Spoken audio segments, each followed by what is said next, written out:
discussed kinds of working capital. The figure that was given, the concept based and teaming based. Under concept based, gross working capital is there, or quantitative working capital, and net working capital or qualitative working capital. Net working capital can also be derived by using the formula. The formula is current assets minus current liabilities. It will give you the figure of net working capital. So let us see what is permanent working capital. The permanent working capital is the minimum investment kept in the form of inventory of raw materials, work in process, finished goods, stores and spares, and book debts. Book debts means debtors to facilitate uninterrupted operation in a firm. So this investment is stable in short run. It certainly varies in long run depending upon the expansion programs undertaken by the firm. Please go to page number 98.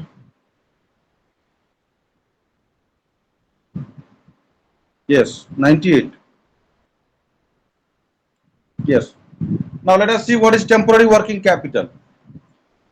See, temporary, as the name is suggesting, temporary means what? To run the business, I mean to satisfy the cyclical demands.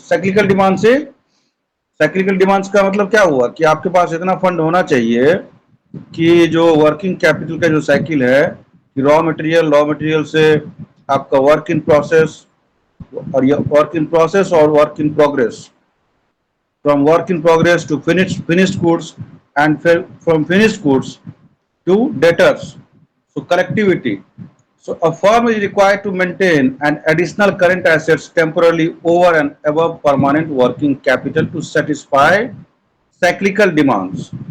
Any additional working capital apart from permanent working capital required to support the changing production and sales activities is referred as temporary or variable working capital.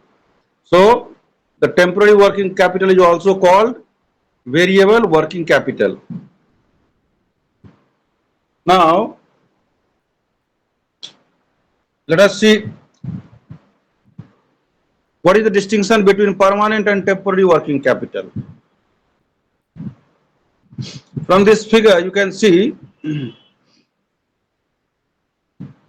the time horizon is given on x-axis, and on y-axis working capital in rupees is given. So permanent or regular working capital and temporary or variable working capital. See, your temporary or variable working capital varies according to the number of units produced by the firm. But permanent working capital, that you can say as a fixed cost, that is constant. So from this figure you can see, and you can see the figure number 3 also, where the temporary working capital is varies and permanent or regular working capital is also varying according to the huge number of production. If your production is huge and you are running your factory or plant and machinery regularly, then your permanent or regular working capital will also increase. So from this you can see it. So over a longer period of time, permanent working capital also changes with additional funds required for expression programs. Please go to page number 99.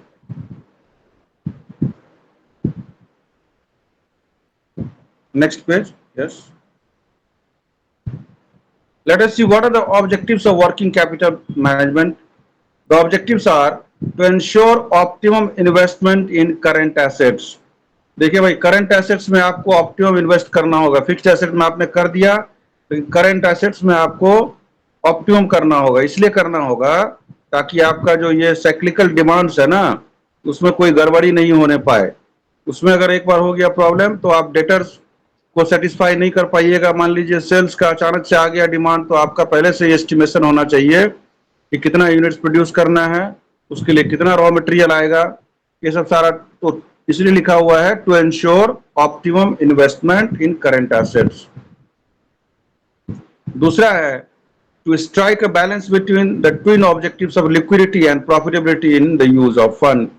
और fund तो है हमारे पास में, लेकिन उसको आपको देखना होगा कि लिक्विडिटी भी मेंटेन होना चाहिए एंड प्रॉफिटेबिलिटी जो फर्म का है वो भी मेंटेन होना चाहिए, ये भी आपको देखना होगा as a fund manager, as a finance manager. Now to ensure adequate flow of funds for current operations. Current operation जो बिजनेस का चल रहा है उसमें कोई गड़बड़ी नहीं हो, कुछ इमीडिएट कुछ आ गया फंड का रिक्वायरमेंट तो ऐसा नहीं कि पैसा नहीं है पास में, ऐसा नहीं होना चाहिए. इसलिए to ensure adequate flow of funds. Next है to speed up the flow of funds और to minimise stagnation of funds. Fund का स्टैग्नेशन को मिनिमाइज करना होगा आपको. Let us see what are the factors influencing working capital. A business undertaking should plan its operations in such a way that it should have neither too much or too little working capital. ऐसा planning होना चाहिए ना तो बहुत ज्यादा working capital हो ना बहुत कम हो, लेकिन ऑप्टिमम जरूर हो. There are no set of rules or formulae to determine the working capital requirements of a firm. The total working capital requirements is determined by a wide variety of factors. These factors, however, affect different firms differently. तो हर firm का अलग requirement है, उस अलग अलग factors है, उस factors के हिसाब से. ऐसा नहीं कि किसी का वर्किंग कैपिटल सिमिलर बिजनेस में कुछ है तो आपका भी वही रहेगा या आपका कम होगा या आपका ज्यादा होगा, ऐसा नहीं है.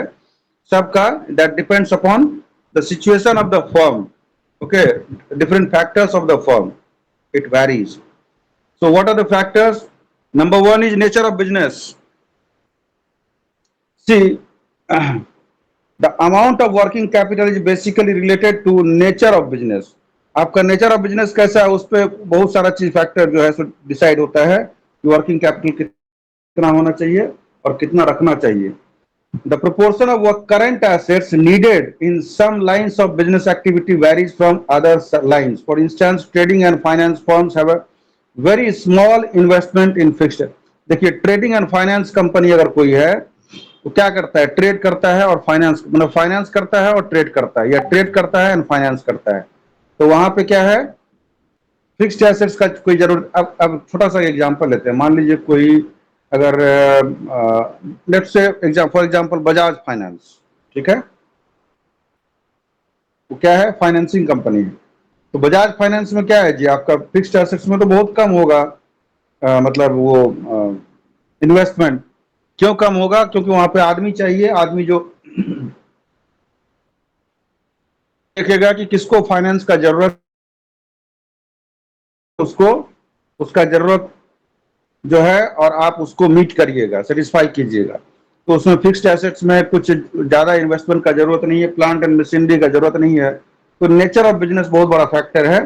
जैसे फाइनेंसिंग कंपनी है कोई तो वहां पे नहीं, लेकिन कोई मैन्युफैक्चरिंग कंपनी है तो उसमें ह्यूज कैपिटल चाहिए फिक्स्ड एसेट्स के लिए.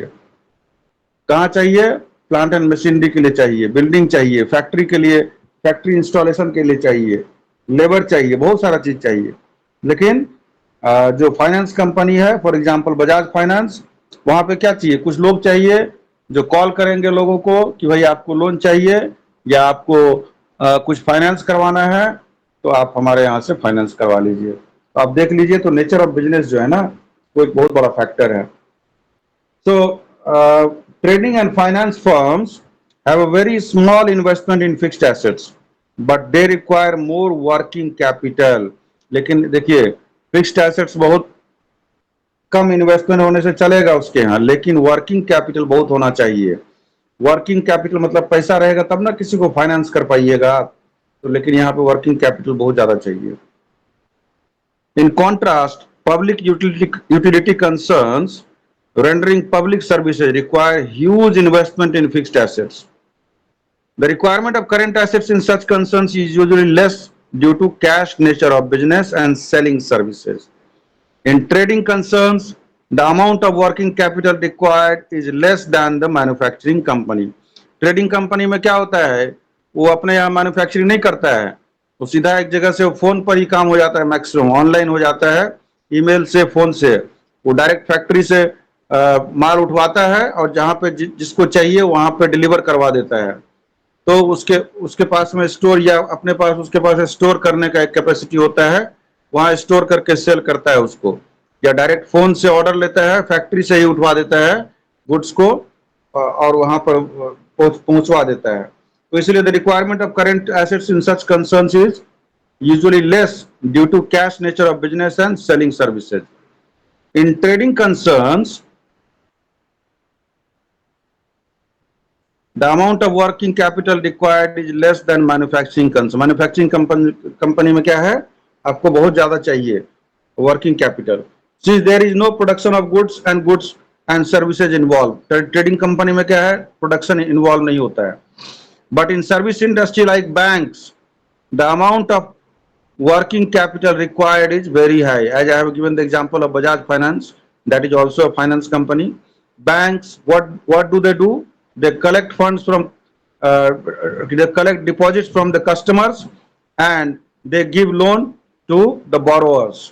ठीक है, तो यहाँ पे क्या है, सारा पैसे का खेल है, हमसे डिपॉजिट लेता है और फिर लोगों को फिर लोन देता है, जो जिसको लोन चाहिए होता है। सो इस केस में क्या हुआ, banks the amount of working capital required is very high, bank में बहुत ज्यादा। तो ये ऑब्जेक्टिव क्वेश्चन में आ सकता है कि बैंक को वर्किंग कैपिटल हाई चाहिए कि लो चाहिए, तो हाई लो इस तरह से आ सकता है। मैन्युफैक्चरिंग कंपनी में हाई चाहिए, तो आप लॉजिक लगा के भी इसका आंसर दे सकते हैं, नहीं तो लेक्चर जरूर सुनिएगा, उससे आपको मिल जाएगा। The relative importance of current assets to total assets will indicate the required intensity of planning and control efforts in working capital management area. Now size of business, ये तो हमने नेचर ऑफ बिजनेस देख लिया। Next point है हमारा size of business, page number 99। Now it may be argued that a firm's size measured in terms of assets or sales affects need for working capital.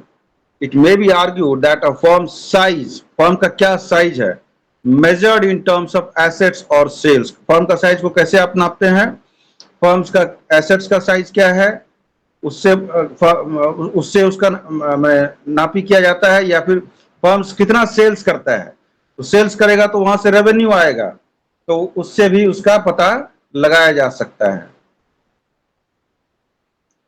affects need of working capital. Now size may be measured in terms of scale of operation. A firm having with large scale operations will need more working capital required than a small firm having small scale operations. A small firm may use extra current assets as a cushion against cash flow interruptions. Now production cycle process, this is another factor which has bearing on the quantum of working capital. देखिए production cycle process, आपका production में cycle में कितना time लगता है, production cycle मतलब क्या हुआ, रॉ मटेरियल से work in progress and work in progress से फिनिश्ड गुड्स होने में कितना समय लगा, तो from raw material to work in progress and from work in progress to converting into finished goods और finished products, how much time it is taking. So this is what your production cycle is there. So the term production or manufacturing cycle refers to the time involved in the manufacturing of goods. कितना समय लग रहा है? It covers the time span between the procurement of raw materials and the completion of manufacturing process leading to the production of finished goods. Longer the production cycle, the higher will be the working capital. Next page, page number 100. तो objective type question में, short question में ये भी आ सकता है कि longer the production cycle dash will be the working capital, तो डैश में क्या लिखना है जी, higher will be the working capital लिखना है, requirement. So manufacturing firms have large production cycle, so they require high working capital, but in case of short production cycle firms require less working capital. Now capital requirements can be reduced with the help of certain policy steps like credit of raw material. Raw material जहां से खरीदते हैं, इसको क्या है, working capital requirements को कम किया जा सकता है। कैसे कम किया जा सकता है कि मान लीजिए कोई आपको दे रहा है, कहीं से आप रॉ मटेरियल उठा रहे हैं, परचेज कर रहे हैं, कोई दे रहा है आपको 15 दिन का क्रेडिट पीरियड और कोई दे रहा है आपको 2 महीने का क्रेडिट पीरियड, तो डेफिनेटली आप कहाँ जाइएगा जहां पे 2 महीने का मिल रहा है। वहां जाइएगा। क्यों? क्योंकि 2 महीने के बाद आपको पे करना है। कोई बोलेगा 15 दिन में पे कर दो, तो आपके लिए दिक्कत हो जाएगा। तो इसीलिए क्या लिखा हुआ है कि credit of raw materials and the suppliers, ये बहुत बड़ा एक फैक्टर है। तो यहां से भी आपका सोर्स ऑफ वर्किंग कैपिटल हो गया। नेक्स्ट है हमारा production policy. Production policy means whether it is continuous और seasonal demand for the products. देखिए बहुत सारा ऐसा प्रोडक्ट है ना जिसका कि सीजनल डिमांड बढ़ जाता है, ठीक है, और बहुत सारा ऐसा प्रोडक्ट है जिसका कि कंटिन्यूअसली जो कि मतलब उसका डिमांड रहता है। So what kind of production policy should be followed in above cases? There are two options into such companies. Either they confine their production only to periods when the goods are purchased or follow a steady production policy throughout the year. Suppose the case where production and sales goes simultaneously, जहां पे ऐसा है कि production और sales दोनों simultaneously होता है, the amount of working capital is less. For example, FMCG goods business. But sales will be only seasonal and production will take place throughout the year. अब एक एग्जांपल ले लेते हैं। जैसे देखिए अम्ब्रेला का बिजनेस है जैसे, ठीक है। अब छाता का जरूरत कब पड़ता है आदमी को? ठंडे के मौसम में छाता का जरूरत तो नहीं पड़ेगा, लेकिन बारिश में ऑब्वियसली छाता का जरूरत बहुत बिकने लगेगा छाता। हर घर में लोग छाता खरीदेगा अम्ब्रेला। लेकिन गर्मी में भी क्या होगा, छाता का बिक्री होगा लेकिन उतना नहीं होगा। तो ये सीजनल प्रोडक्ट हो गया। लेकिन बिस्किट का, जैसे मान लीजिए एफएमसीजी गुड्स है, कुछ बिस्किट है, तो बिस्किट का डिमांड क्या है? बिस्किट का डिमांड सालों भर रहता है। तो इस हिसाब से आपको देखना होगा प्रोडक्शन पॉलिसी क्या है। नेक्स्ट है क्रेडिट पॉलिसी और terms of purchase and sales. The credit policy relating to sales and purchase also affects the working capital. ये हम लोग क्या पढ़ रहे हैं अभी? ये हम लोग पढ़ रहे हैं factors influencing working capital. Factors influencing working capital 10 marks का क्वेश्चन आ सकता है, ठीक है। तो नेक्स्ट पॉइंट क्या है? फिफ्थ, क्रेडिट पॉलिसी और terms of purchase and sales. The credit policy relating to sales and purchase also affect the working capital. If a company purchase raw material in cash and sells on goods on credit, it will require larger amount of work. देखिए आप एक तरफ तो raw material खरीद रहे हैं cash में, creditor को आप कैश में पेमेंट कर रहे हैं, लेकिन जिसको आप बेच रहे हैं डेटर को, उसको आप क्या कर रहे हैं? क्रेडिट में कर रहे हैं। तब तो ये मिसमैच हो गया ना। आप क्रेडिट ले नहीं रहे हैं, क्रेडिट आप दे रहे हैं। क्रेडिट दे रहे हैं तो यहाँ पे आपके पास में ह्यूज अमाउंट ऑफ कैश होना चाहिए आपके पास। It will require larger amount of working capital. On the contrary, a concern having, अब देखिए इसका वाइस वर्सा ले लीजिए। अगर समझ लीजिए कि आप रॉ मटेरियल खरीदते हैं क्रेडिट में और बेचते हैं अगर आप कैश में, तब क्या हो जाएगा? आपको वर्किंग कैपिटल का उतना जरूरत नहीं है, कम वर्किंग कैपिटल से भी काम चल जाएगा। नेक्स्ट है business cycle. The amount of working capital requirements of a firm varies with the very movement of business cycle. The variation in business conditions may be in two directions: upward phase and downswing phase. Upward phase क्या है? When boom conditions prevail, in this case more working capital is required. देखिए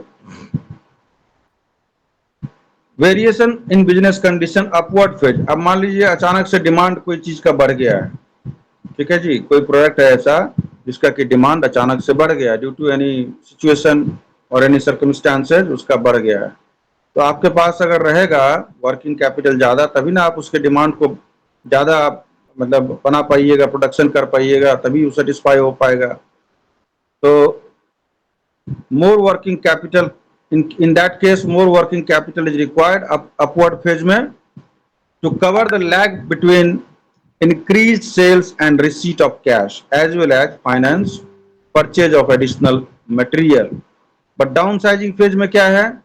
The need of working capital will be very less since there is no growth in sales.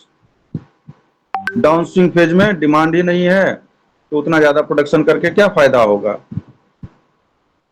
Next है हमारा growth and expansion. As company grows, It is logical to expect that a larger amount of working capital is required. Company बढ़ेगी तो definitely working capital ज्यादा चाहिए होगा.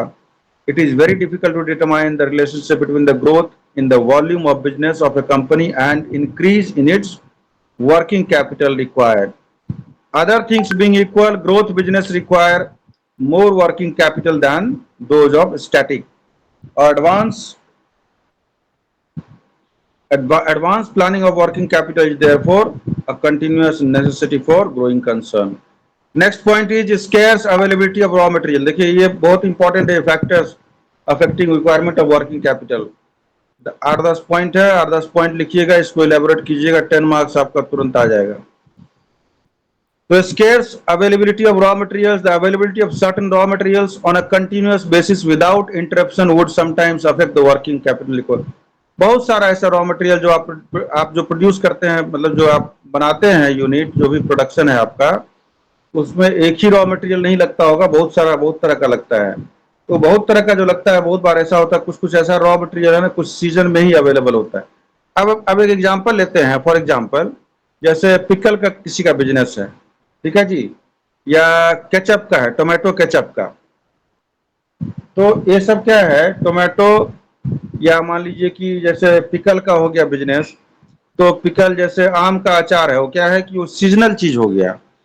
तो seasonal चीज हो गया तो अब क्या है, रॉ मटेरियल आपको पहले से स्टोर करना होगा अच्छे खासे अमाउंट में. आपको क्वांटिटी, उसका larger quantity of the mango, if you are into the mango pickle, then you need to buy and store them. तो उसका स्टोर करने का भी आपको कॉस्ट इसमें आ जाएगा. और उसको स्टोर, क्योंकि सालों भर आपका अचार बनाने का बिजनेस चलते रहेगा और सालों भर आपको वो उसका डिमांड रहता है. लेकिन वो जो आम है वो सालों भर नहीं होता है, सीजन में होता है. कहीं कहीं होता होगा सालों भर, लेकिन जो मेन जो सीजन है अभी अभी का टाइम है, तो आपको अभी लेकर के स्टोर कर लेना होगा. Therefore the firm, now there may be some materials which cannot be procured easily either because of their sources are few or they are irregular. तो आम क्या है, irregular है, तो आपको पहले से देखना होगा क्या है. Therefore the firm might be compelled to purchase more than required to manage smooth production. अब आपने पहले से स्टोर नहीं किया हुआ है मैंगो खरीद करके, तो आपका प्रोडक्शन क्या हो जाएगा, हैम्पर हो जाएगा. आम का सीजन तो चला जाएगा, आपने स्टोर किया नहीं ठीक से, फिर आपका प्रोडक्शन हाउस को बंद करना पड़ेगा या फिर ज्यादा कीमत में खरीदना होगा. So in this case the amount of working capital required is large. In other case the availability of raw materials are easy and there is no fluctuation, thus amount of working capital required is less. Profit level, page number 101.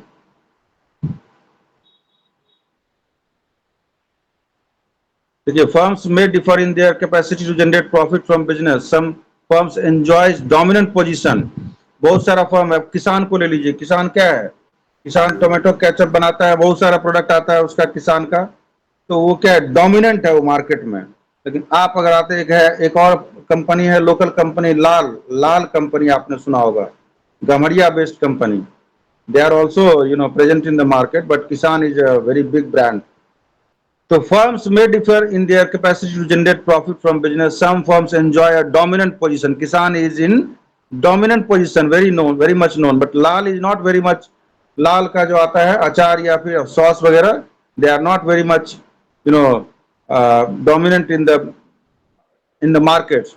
So due to quality product or good marketing strategy, they are having monopoly. Kisan is having monopoly. Next is level of taxes. The net profit is calculated after deduction of tax. Net profit कैसे calculate किया जाता है, tax को minus करके. The amount of taxes to be paid is determined by tax authorities. So the management has no discretion in this aspect. Hence companies very often pay taxes in advance on the basis of the profit of the previous year. Tax का calculation जो है ना, ऐसा नहीं है कि profit आएगा तब आपको टैक्स देना होगा. प्रॉफिट जो एस्टिमेटेड प्रॉफिट है उसके बेसिस पे आपको क्वार्टरली टैक्स भरना पड़ता है जी.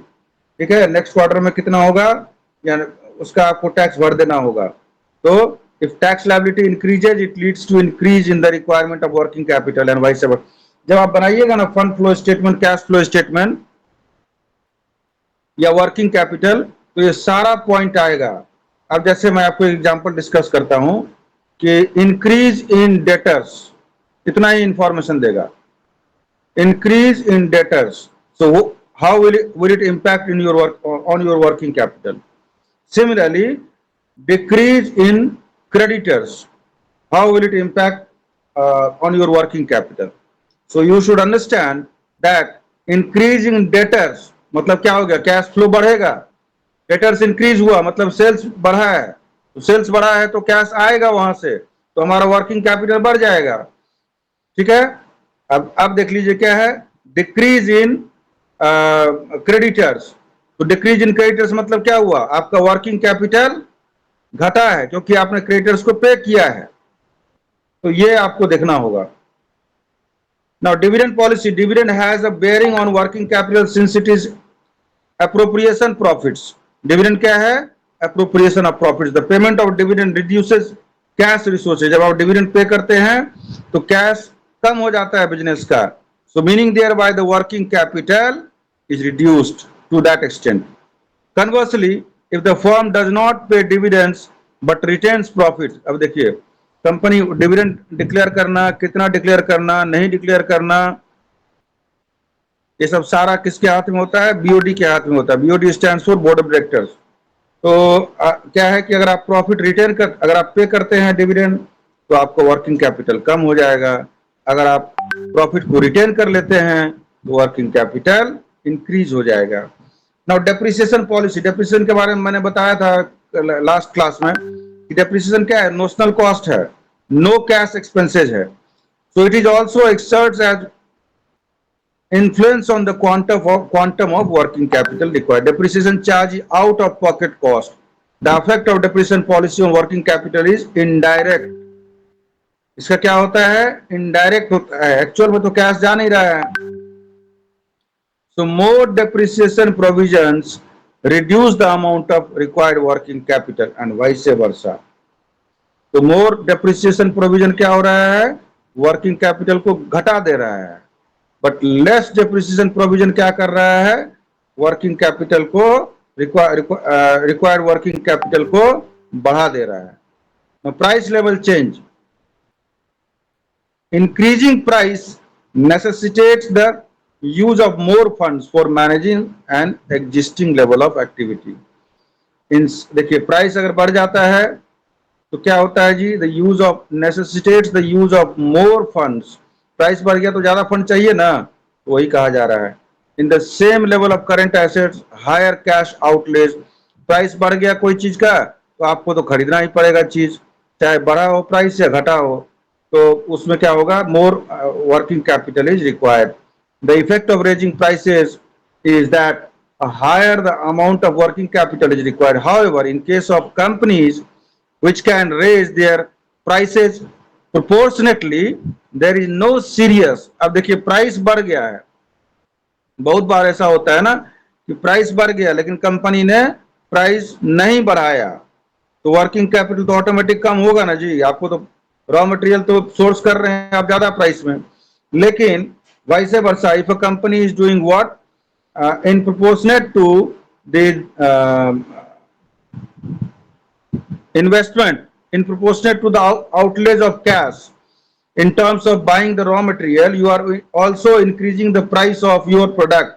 In that case there will be, you know, optimum level of working capital in your firm, with your firm. Now operating efficiency, the operating efficiency of the firm relates to the optimum utilization of resources at minimum cost. Operating efficiency आप कब प्राप्त करते हैं, तब प्राप्त करते हैं आप जो आप रिसोर्सेज जो भी आपके पास में उसको आप ऑप्टिमम तरीके से आप यूज करते हैं। Now efficiency of operations accelerates the pace of cash cycles and involves the working capital turnover. So अब next point is availability of credit. The need for working capital in a firm will be less if it avails liberal credit facilities. The need for working capital in a firm will be less if it avails liberal credit facility. Liberal credit facility लीजिएगा ना तो आपको working capital का requirement कम होगा. Similarly, the availability of credit from banks also influences the working capital needs of the firm. देखिए bank जो credit देता है, availability of credit from banks also influence working capital needs. तो आपका जो need है वो सेटिस्फाई होगा. Form enjoying bank credit facilitates, ये हमने बैंक क्रेडिट, ट्रेड क्रेडिट, ये सब हमने लास्ट क्लास में डिस्कस किया था, तो वहां से देख लीजिएगा क्या है. Now other factors in addition to the above, there are number of other factors which affect the requirement of working capital. Some of them are close coordination between production and distribution policies, and absence of specialization in the distribution of products, the means of transportation and communication, the hazards and contingencies inherent in particular type of business, credit policy of RBI. देखिए बहुत सारा factor, अलग अलग factor है. क्या सब factor है? Credit policy है, आपका प्रोडक्शन पॉलिसी क्या है, डिस्ट्रीब्यूशन पॉलिसी क्या है, हाँ, specialisation in the distribution of product क्या है. आपका कुछ प्रोडक्ट, मान लीजिए केमिकल प्रोडक्ट है, तो केमिकल प्रोडक्ट को क्या है ना, कुछ मान लीजिए केमिकल का प्लांट है आपका, तो केमिकल प्लांट में सब काम नहीं कर सकता है. जो आदमी ट्रेंड है वही कर सकता है, क्योंकि केमिकल्स आर हैजार्ड, जो लिखा है ना, द हैजार्डियस, HAZARDS, हैजार्ड मतलब उससे तबाही मच सकता है. उसी तरह से उसका जो रिटेलर होगा, जो होलसेलर होगा, वो भी वो अलग तरह का ही मेंटेन करता होगा सारा व्यवस्था. ठीक है. एंड कंटिंजेंसी मीन्स व्हाट, कुछ अचानक से जो समस्या आ जाता है, अचानक से वो चीज आ जाता है. साथ ही साथ क्रेडिट पॉलिसी ऑफ आरबीआई का क्रेडिट पॉलिसी क्या है, that also determines the level of your working capital. So the amount of working capital is also influenced by the inventory policy, depreciation policy, management attitude, and various and government policies. Now, next topic is page number 102. Determination of required working capital. देखिए, working capital is equal to the current assets minus current liabilities. ये formula होता है, ये मैंने बताया आपको. Simply पूछेगा working capital equals to what, equals working capital equals डाल देगा इक्वेशन. अब आपको लिखना है वहां पे क्या लिखिएगा, current assets minus current liability, इतना लिख दीजिएगा, बस छोड़ दीजिए, बस हो गया. 1 मार्क आ गया आपको ऑब्जेक्टिव टाइप क्वेश्चन में. So in other words, working capital consisting two components such as current assets and current liabilities.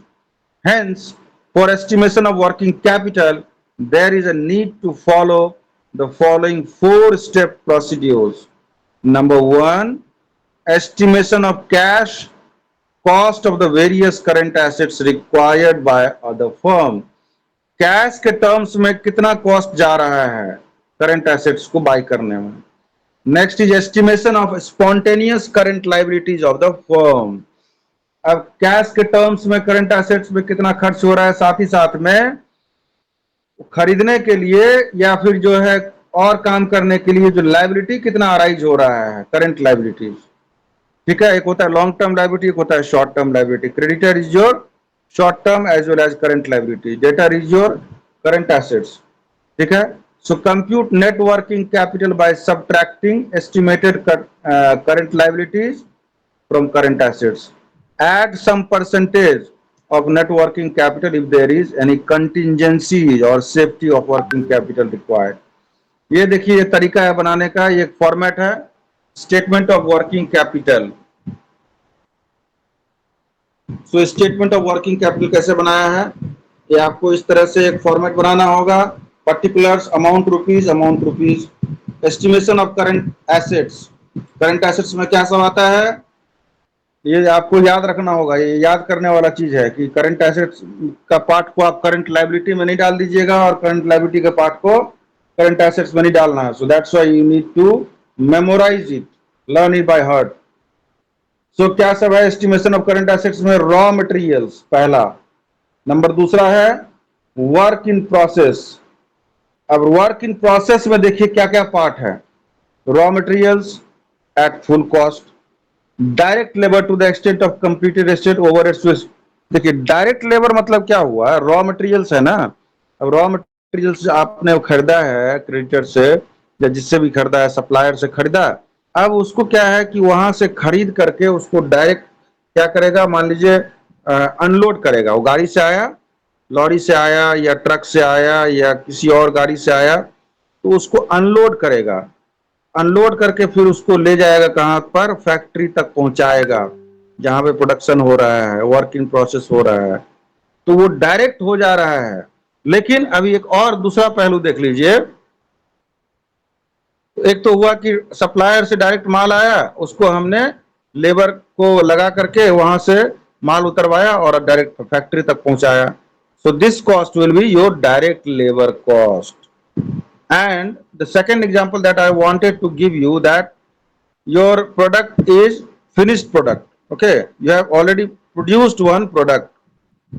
तो अब वो फिनिश्ड प्रोडक्ट को फिर हमको पहुंचाना है कहां पर, रिटेलर, होलसेलर, एजेंट या फिर जो खरीदने वाले लोग हैं हमारे, उसको बेचना है। तो फिनिश्ड प्रोडक्ट को जो उठा करके, लेबर उठा करके फिर से माल को लोड करेगा, वो हमारा माल अब जाएगा फैक्ट्री से बाहर जाएगा। So that labour cost is not part of the direct labour cost, that is indirect. I hope you have understood. Now then overheads. Overheads मतलब क्या क्या हो गया, अलग अलग जो एक्सपेंसेज है वो हो गया। तो वर्क इन प्रोसेस में ये सब सारा चीज आ गया, raw materials, full cost, direct labour to the extent of completed stages and overheads to the extent of stages. ये तीनों को आप ऐड कर लीजिएगा। ऐड करने के बाद एक साथ लिखिएगा अमाउंट कॉलम में। उसके बाद क्या है, फिनिश्ड गुड्स एंड इन्वेंट्री। जो माल बन गया है फिनिश्ड गुड्स, उसको आपने स्टॉक के रूप में रखा हुआ है।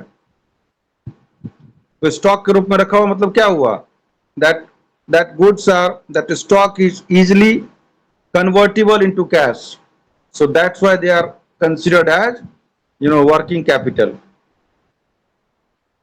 वो लिख दीजिएगा। फिर डेटर्स, डेटर्स जहां से पैसा आएगा जिसको हमने उधारी में बेचा हुआ है वो हो गया। फिर कैश बैलेंस रिक्वायर्ड, वहां से आ जाएगा। फिर आपको टोटल हो गया current assets.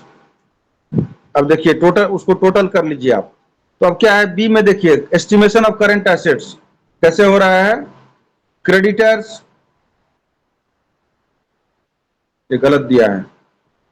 Estimation of, B में एस्टिमेशन ऑफ करंट लायबिलिटीज हो जाएगा। In under point B it should be estimation of current liabilities, it should not be current assets. This is wrong in the material, so please mark my word. So creditors, whatever amount is of creditor, you should write under the amount column. Then under the expenses related to labor and overheads, that will be summed up, and after summation you write it in the outer column. So you have total current liabilities. So now the working capital will be what? Total assets, that is current assets minus A minus B. B is your total current liabilities. So whatever figure is coming, that would be your working capital. Now if some contingencies, funds are there, some contingencies are arising. Contingency ये भी हो सकता है ना कि कुछ चोरी हो गया, माल एबनॉर्मल चीज हो गया, या कुछ अचानक से खर्चा आ गया, that is contingency. So percentage on working capital उसको भी जोड़ दीजिए। अब वर्किंग कैपिटल रिक्वायरमेंट, इस तरह से आपको वर्किंग कैपिटल निकालना होगा फर्म का। देख लीजिए, एज ए फाइनेंस मैनेजर ये क्वेश्चन आ सकता है, how will you estimate the working capital of a firm. Then you will write the estimation of current assets. Under the current assets you will have to write all those assets, current assets. Then after summation you write in the outer column. Then you have to estimate the current liabilities. After writing the points, you need to add all them together and write them in the outer column. Then after that you have to deduct current liabilities from current assets. That figure will give you the required, the needed working capital. Now let us see estimation of working capital. Working capital required is calculated based on the assumption that the production or sales is carried on evenly throughout the year and all costs accrue similarly. ये इस concept पे काम करता है ना कि ये through out हमारा काम चलते रहेगा, ये नहीं कि 2 महीना किया 4 महीना नहीं हुआ काम, ऐसा नहीं है। तो इस कॉन्सेप्ट पे है कि वो थ्रू आउट काम होते रहेगा एंड जो कॉस्ट है वो एक्रू होते रहेगा regularly. Similarly, exclusion of depreciation is necessary from sales price since it is out of profit cost. तो depreciation को भी माइनस करना होगा, यही कहा जा रहा है। In other words, computation of working capital required is based on cash cost only. ये सिर्फ कैश कॉस्ट पे आपको बनाना है, यानी कि डेप्रिसिएशन जो कि नोशनल कॉस्ट है उसको आप कंसीडर कर रहे हो, उसको माइनस करना होगा।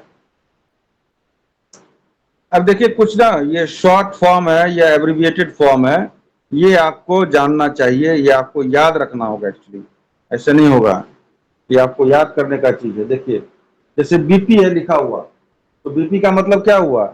B stand for budgeted, P stand for production, budgeted production in terms of units. Now RMC stands for what? Raw material cost per unit. Per unit raw material cost कितना लगा हमारा, उसी तरह से budgeted production कितना production होगा वो units में कैलकुलेट करना होगा। ARMHP average raw material holding period. अब होल्डिंग पीरियड मतलब क्या है? रॉ मटेरियल आया और उसको आप कितने दिन तक अपने गोडाउन में रखे हुए हैं, मतलब फैक्ट्री तक रॉ मटेरियल, सप्लायर से रॉ मटेरियल आया, हमारे गोडाउन में रखा हुआ है और वहां से फैक्ट्री तक जो पहुंचा, कितने दिन में फैक्ट्री में पहुंचा? तो फैक्ट्री में तब पहुंचेगा जब फैक्ट्री में रिक्वायरमेंट अराइज होगा। तो पहले से आप ला करके उसको रखिएगा तो उसको बहुत सारा मटेरियल है, उसको अलग तरीके से ट्रीट करना पड़ता है, बहुत सारा मटेरियल से चोरी होने का संभावना है, या उसको मान लीजिए कुछ फ्रीजर में रखना है फॉर एग्जांपल, या कुछ और तरीके से रखना है, तो होल्डिंग कॉस्ट आपका बढ़ रहा है ना जी। तो कितना आप holding period, average raw material holding period कितना है? EWIP estimated work in process per unit, cost per unit, वो निकालना होगा। ATSWIP that stands for average time span of work in process inventory. CGP cost of goods produced excluding depreciation per unit. CGP मतलब cost of goods produced. Now FGHP stands for finished goods holding period. अब देखिए एक तरफ तो हमने देखा कि ARMHP मतलब average raw material holding period हो गया। अब एक और है कॉन्सेप्ट FGHP मतलब क्या हुआ? Finished goods holding period. एक तो हमने रॉ मटेरियल को होल्ड करके रखा था, अब हमारा फिनिश्ड बन गया, तो फिनिश्ड को हमने गोडाउन में रखा हुआ है। फिनिश्ड गुड्स को क्यों नहीं आप वहां पे जो सेलर है उनको दे रहे हैं, या जो डिस्ट्रीब्यूटर है आपका उसको भेज रहे हैं, क्यों नहीं भेज रहे हैं? तो उसको भेजेंगे तब ना जब वो डिमांड करेगा, जब वो वहां से भी डिमांड अराइज होगा, तो उसके हिसाब से आपको प्रोडक्शन करना चाहिए कि कितना डिमांड आ सकता है। ये सब सारा एक्सपेक्टेशन है, and each and everything involves cost. So as a good finance manager, as a wise finance manager, you have to see all these aspects, then only you can be called as a good finance manager. Then BCS, that is budgeted credit sales in units. अब credit sales कितना हो जाएगा उसका budgeted calculate करना है। CS cost of sales क्या है per unit, वो निकालना होगा। ADCP stands for average debt collection period. CPAS stands for credit period allowed by suppliers. DWC stands for direct wages cost per unit. LPW stands for lag in payment of wages. एक होता है LPW, ये इधर हो गया lag in payment of, एक जो आदमी काम करते हैं कहीं पर, एक होता है LWP for employ. LWP stands for leave without pay, without pay वाला भी एक लीव होता है, दैट इज कॉल्ड LWP। लेकिन यहाँ पे क्या है? LPW मतलब lag in payment of wages. Now OHC stands for overhead cost per unit of production. LPOH stands for lag in payment of overheads. Now estimation of components of current assets and, अब देखिए current assets और current liability निकालिएगा ना, तो उसका components क्या क्या है वो आपको देखना होगा। तो estimation of current assets, investment in raw materials inventory BP in units multiplied by RMC per unit multiplied by ARMHP monthly or days per days divided by 12 months और 365 डेज, एनुअली निकालना होगा 365 डेज पर डे का निकालना होगा, तो ठीक है। तो ये सब सारा फॉर्मूला दिया हुआ है, ये आपको याद करना होगा, ऐसे नहीं होगा। फॉर्मूला, सारा फॉर्मूला है।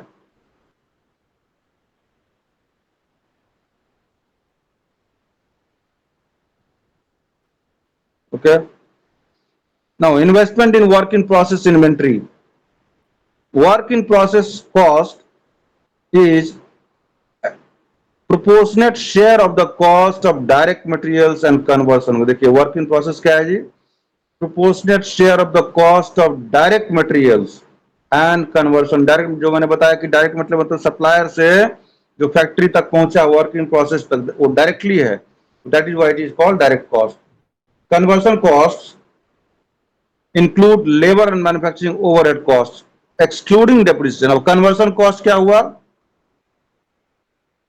वो डायरेक्ट से आगे का जो कॉस्ट है, मतलब रॉ मटेरियल को हम कन्वर्ट कर रहे हैं, कन्वर्सन कर रहे हैं फिनिश प्रोडक्ट में, तो वर्क इन प्रोसेस जो हो रहा है वहां जो कॉस्ट हो गया वो इनडायरेक्ट लेबर हो गया, और डेप्रिसिएशन को इसमें एक्सक्लूड करेंगे since it is out of pocket cost. Generally raw materials cost is fully considered if there is no information about the raw materials requirement with regard to the share of the labor and overhead cost. It is based on the work completion stage. For example, if the work is completed to the extent of 50%, then only 50% labor cost and overheads cost is taken into consideration for estimation of work in process cost. If there is no information about the completion stage, then option is left out to the estimation of working capital. So it is better to consider that work completion stage is 50%. Again इसका formula है, ये formula आपको देखना होगा क्या है, ठीक है, याद करना होगा। BP multiplied by EWIP multiplied by ATSWIP divided by 12 months और 365 days. Now investment in finished goods, the formula is BP multiplied by CGS multiplied by FG divided by 12 months or 365 days. Now investment in debtors, the formula is BCS in units multiplied by CS per unit multiplied by ADCP divided by 12 months or 365 days. Now cash and bank balance.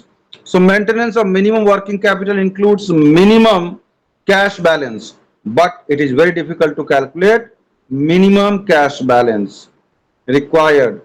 Generally, determination of minimum cash balance would be based on the motives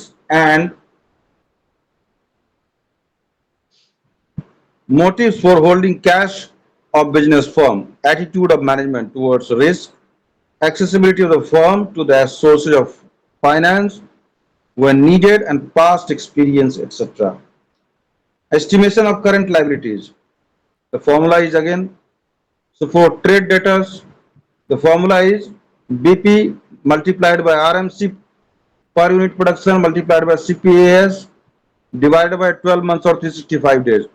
Now direct wages का formula है BP multiplied by DWC per unit multiplied by LPW, sorry, not LWP, it is LPW divided by 12 months or 365. Overheads का भी है BP multiplied by OHC per unit of production multiplied by LPOH divided by 12 months or 365 days.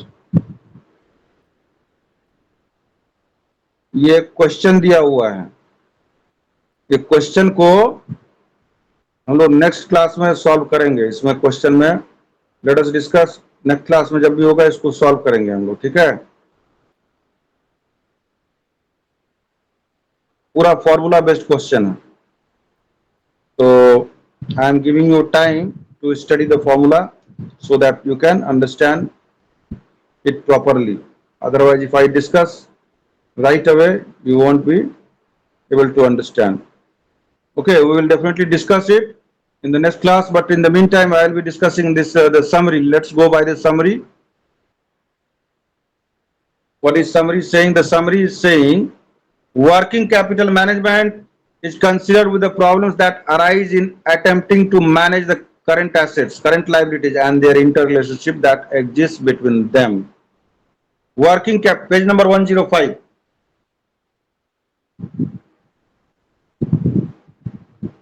105. So working capital management is concerned with the problems that arise in attempting to manage the current assets, current liabilities and their interrelationship that exist between them. Working capital management goal is to maintain a satisfactory level of working capital. Net working capital concept focuses attention on the two aspects of current assets management. They are maintaining liquidity position and to decide upon the extent of long-term capital in financial current assets. Working capital has conventionally classified the working capital into two, regular और permanent.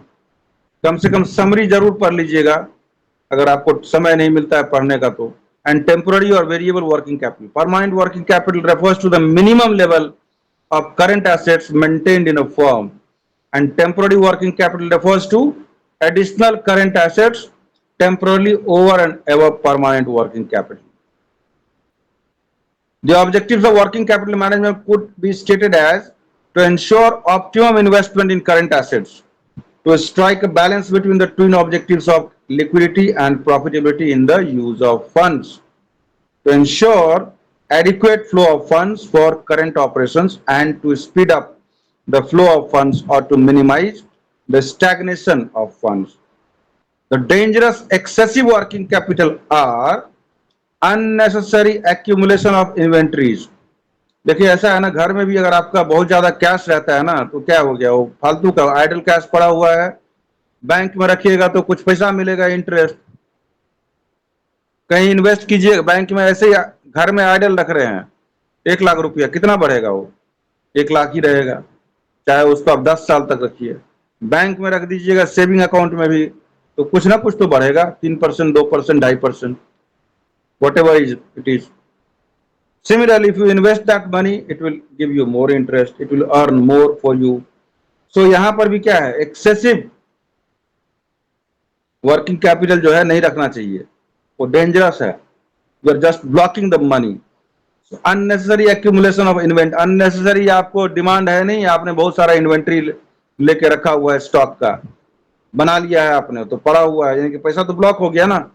Indication of defective credit policy and stack collection period, degeneration in the managerial inefficiency into managerial inefficiency. एक होता है efficiency, एक होता है inefficiency, एक होता है deficiency, and speculative profits growth. The dangers of inadequate working capital are stagnant growth, difficult to implement operating plans, difficult even to meet day-to-day commitments, and inefficient utilization of fixed assets. तो ये summary है. हम लोग next chapter start करते हैं और ये question को मैं कल डिस्कस करूंगा, and I hope that you will study it because formulas are there, so you should go with the formula. Then again I will discuss this question tomorrow. Now let us start chapter 8, that is cash management, page number 107.